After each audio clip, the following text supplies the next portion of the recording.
Hi guys, today's lesson is a very important one. It's one that I really enjoy talking about, and that's building speed in your guitar playing. And people ask me, well, why should I gain speed when a couple of notes will do me? That's fine, but it's sort of like if you've got a manual license, you can drive both an automatic and manual. If you can go fast, if you can play fast on your guitar, then you can do slow and fast. So, you don't have to do it.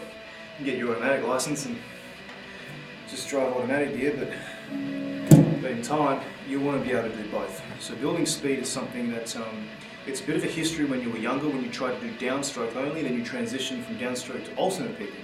So you used to go like this, just downstroke like that, and then you heard something on the radio or you heard a song and it sort of went like this. And you wonder, how the hell can they do that? How can they get so fast? And then someone says, oh, they're doing alternate picking.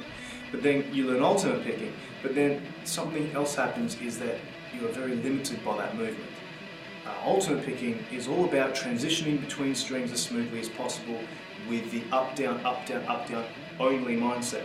However, there is such a thing called economy picking. Go and look it up, Google it, go to ultimateguitar.com or wherever. That's not my website, but that's the website I go to get all information that I religiously download and play. But economy picking is the other half. Alternate picking is only half the story. Economy picking and alternate picking are all about transitions. And it's very hard for me to describe that for you because you need to really be up close to my strumming hand, because that's what we're working on. Forget the fretting hand. Focus on the strumming hand. These two exercises that I'm going to give you will ultimately give you the greatest amount of speed possible. That's all you need to do, just these two exercises. One focuses on economy picking and one focuses on alternate picking. Now again, as I said, it's very hard for me to describe it, so I've drawn a little animation for you. Okay, so let's say these 6 dots represent us cutting through our strings. Then we go from high to low, the thin being the highest, the thick being the lowest. We've got our strings above and below us, just for an example, and this is my pick. So in the first scenario, I'm going to go downstroke, upstroke, downstroke. Now, if you can imagine, at this point, my pick is going to be on the other side of the 6th string. So now my pick is resting between the 5th and 6th string. Now, I want to hit the 5th string. So I've hit down. Now, by alternative picking standards, I have to go up. Way too much distance to travel. That's wrong.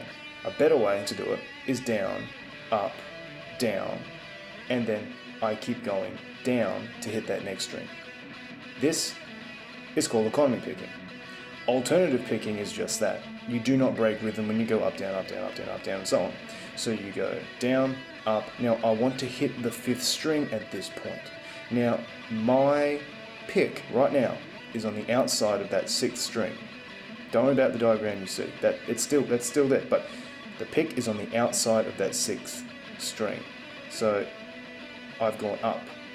Now I'm not going to skip over 2 strings to go up. I need to go down, up, down, up, down, up. This is called alternative picking. Now if I've confused you already, I'll give you a hint. You look above, you see that they're all in even numbers. Economy picking is in odd numbers. These two relationships, right here, it is key to understanding those two relationships. Even though they look exactly the same, the motion behind them is up-down, and the motion behind the economy is down-down. This will occur with your playing, so we need to write a program in order to practice the relationship between this motion right here, because this is key. This is key to gaining speed. So the example that you saw was going from one string to another. So if I go from this string to this string, what you're going to see is only 2 things could happen.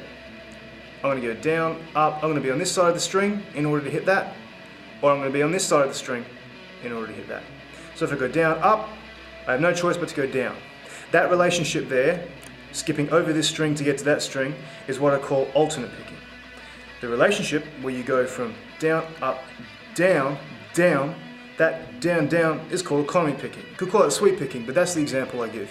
Now, what I'm going to do is I'm going to give you 2 exercises that will clear things up for you. To play these 2 exercises, these are the ones you need to take home and practice every single day. You do that, you gain an immense amount of speed in a very short period of time. They look like this. Alright, as you can see, the economy is at the top, the alternate picking is down the bottom. I can't leave this up forever because it's short way too much video time. So when you finish the video, go back to the screen, freeze it and copy it down there.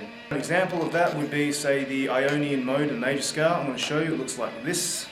Now, as you can see, it's very different to what you've been taught, which is probably pure alternate picking, which is down, up, down, up, down, up, down, up, down, and so on. So what I've given you is probably what I would call logistically the best way of playing. It is the optimal way of playing this in order to get the most amount of speed. But you see the transitions between the strings. You've got alternate picking, which is up, down, up, and then you've got the economy transitions, which go down, down, and up, up. Now that can seem a little bit complicated, but again, those two exercises that I gave you before will cover these two scenarios. So it doesn't matter what you're playing, it doesn't matter what mode or what scale you'll be playing in, the exercise I gave you will cover these two scenarios that you see here. Can't take it down. So guys, especially to my students at the branch, take what you can from this exercise and include it in your own playing. I do practice what I preach, and I make sure I always do that exercise before I do my own scales and my modes and my intervals and my own practicing. So again, take what you can. I hope you enjoyed the lesson. I hope it wasn't too complicated for you. If it's much too complicated, put it in the comments section. I will answer as many questions as I can with that. Okay, so having said that, hope you enjoyed it. I'll see you guys next time.